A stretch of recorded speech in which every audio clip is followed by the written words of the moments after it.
नमस्कार दोस्तों, आज मैं आपके लिए सर्वपितृ अमावस्या की कथा लेकर आई हूँ, जिसके अनुसार देवताओं के पितृगण अग्निश्वात जो सोमपथ लोक में निवास करते हैं, उनकी मानसी कन्या अच्छोदा नाम की एक नदी के रूप में अवस्थित हुई।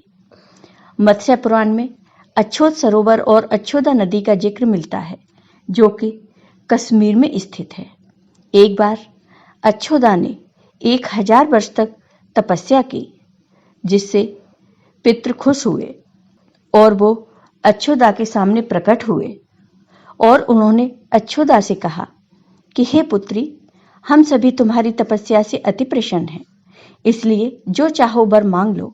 लेकिन अच्छोदा ने अपने पितरों की तरफ ध्यान नहीं दिया और वह अति तेजस्वी पितृ अमावस्यु को अपलक निहारती रही।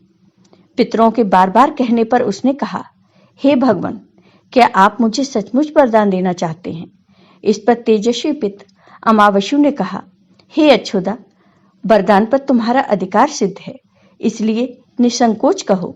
अच्छोदा ने कहा, भगवान, यदि आप मुझे वरदान देना ही चाहते हैं तो मैं तत्क्षण आपके साथ रमण कर आनंद लेना चाहती हूँ। अच्छोदा के इस तरह कहे जाने पर सभी पितृ क्रोधित हो गए।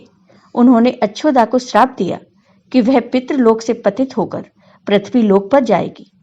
पितरों के इस तरह श्राप दिए जाने पर अच्छोदा पितरों के पैरों में गिरकर रोने लगी। इस पर पितरों को दया आ गई। उन्होंने कहा कि अच्छोदा, तुम पतित योनि में श्राप मिलने के कारण मत्स्य कन्या के रूप में जन्म लोगी। पितरों ने आगे कहा कि भगवान ब्रह्मा के वंशज महर्षि पराशर तुम्हें पति के रूप में प्राप्त होंगे। तुम्हारे गर्भ से भगवान व्यास जी जन्म लेंगे।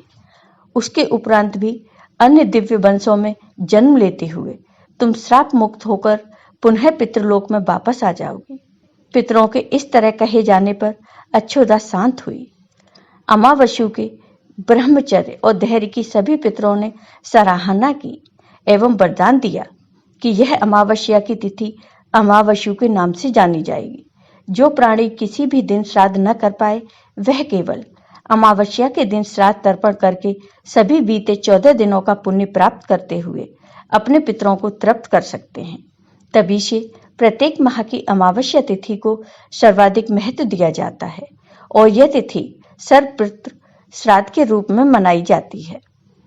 उसी पाप के प्रायश्चित हेतु कालांतर में यही अच्छोदा महर्षि पराशर की पत्नी एवं वेद व्यास की माता सत्यवती बनी।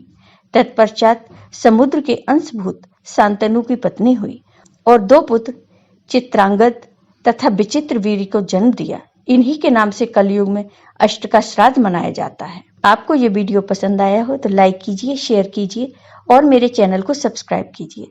साथ ही बेल आइकॉन पर क्लिक जरूर कीजिए, जिससे हमारे वीडियो के नोटिफिकेशन आपको मिलते रहें। धन्यवाद।